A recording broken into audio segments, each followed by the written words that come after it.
নমস্কার বন্ধুরা, আমার খিচুড়ি চ্যানেলের আরও একটি নতুন ভিডিওতে আপনাদের সবাইকেই জানাই স্বাগত। তো আপনারা সেটআপ দেখে বুঝেই যাচ্ছেন আমি আজকে পিঠে বানানোর ভিডিও আপনাদের সঙ্গে শেয়ার করছি। তো অবশ্যই তার আগে একটু এক্সপ্লেন করে দিই ওই ক্যাপশনটা এক তীরের দুই পাখি, মানে আমি বানিয়েছিলাম চিতই পিঠে, সেটাকে দিয়ে আমি দুধ চিতই কীভাবে বানিয়ে নিয়েছিলাম সেটাই আপনাদের সঙ্গে শেয়ার করব। জানেন তো আমাদের এখানে চিতই পিঠের কিন্তু আরও একটা নাম আছে, এর কিন্তু আঞ্চলিকভাবে এর নাম আশকে পিঠে, যেটা আশকের খোলা দিয়ে আমাদের করা হয়।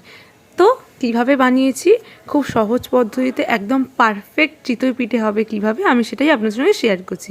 কিছুই করতে হবে না, আগের দিন রাত্রেবেলা যদি সকালে করতে যান আগের দিন রাত্রেবেলা ভেজাবেন, আর যদি আপনি বিকেলে করতে যান দেন সকালবেলা ভোরে উঠে ভিজিয়ে দেবেন। কিছুই না, 2 কাপ আমি এখানে সিদ্ধ চাল নিয়েছি, আর সাথে দিয়ে দিয়েছি হাফ কাপ গোবিন্দভোগ চাল।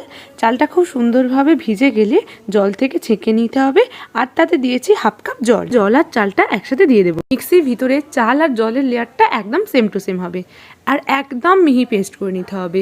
দেখে বুঝতেই পারছেন কি সুন্দর একদম মিহি পেস্ট হয়েছে। আর জলের পরিমাণটা যেটুকু বলেছি ওটুকুই দেবেন, তার বেশি দেবেন না। বেশি জল পড়ে গেলে কিন্তু ব্যাটারের থিকনেস একদমই পাতলা হয়ে যাবে, তখন আর পিঠেগুলো ভালো হবে না।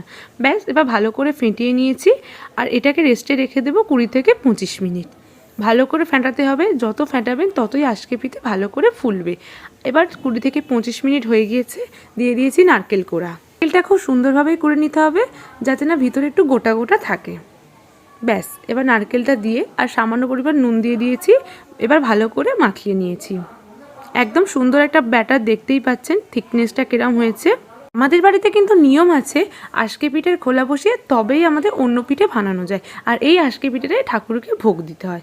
তো আশকের খোলাটা ফার্স্টে যেটা করেছিলাম আখ যেটা বলে সেটার ভিডিও করিনি, এবার সেকেন্ড যেটা করছিলাম সেটাই করছি। আর বাটিতে একটা সর্ষের তেল নিয়েছি, আর তাতে একটু জল মিশিয়ে দিয়েছি, আর কলা পাতার একটা ডাঁটা নিয়েছি, সেটাকে ফার্স্টে নোড়ার সাহায্যে মুখটা তাকে একটু ফাটিয়ে নিয়েছি। এবার গ্যাসের ফ্লেমটাকে একদম হাই করে খোলাটাকে ভালো করে গরম করে নিয়েছি, আর তারপরে দিয়েছি ওই তেলটা ব্রাশ করে, তারপরে দিয়ে দিয়েছি একটা ডাবুর সাহায্যে একটা ব্যাটার। দেন আমি চাপা দিয়ে দিয়েছি ওই খোলার সঙ্গে যে চাপাটা পাওয়া যায়, তারপর ওপর থেকে জল ছড়িয়ে দিয়েছি।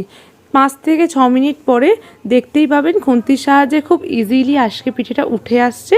এরকমভাবেই আমি আরও ছোট কয়েকটা করে নিয়েছিলাম, আর অন্যদিকে একটু দুধ গরম করে নিয়েছিলাম। দুধটাকে ভালো করে ফুটতে দিতে হবে, আর দুধের পরিমাণটা যতটা থাকবে তার থেকে টোটালি 50% কমে গেলে তাতে দিয়ে দেবো একটু এলাচ, আর সাথে দিয়ে দেবো একটু চিনি। আমার চিনির ডিবেতে বাতাসা ছিল, সেটাও চলে গিয়েছে।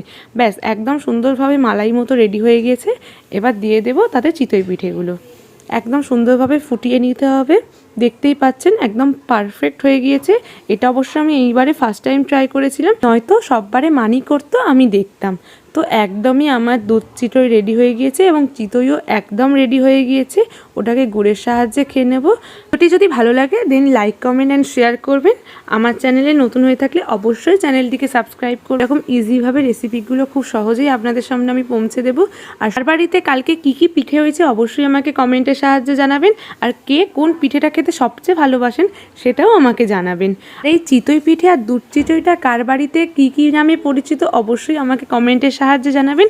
আর আরও একটা কথা বলে রাখি, এই দুধ চিতই পিঠেটা ভালো করে ফোটানোর পরে আপনি কিছুক্ষণ 2-3 ঘন্টা রেস্টে রেখে দেবেন।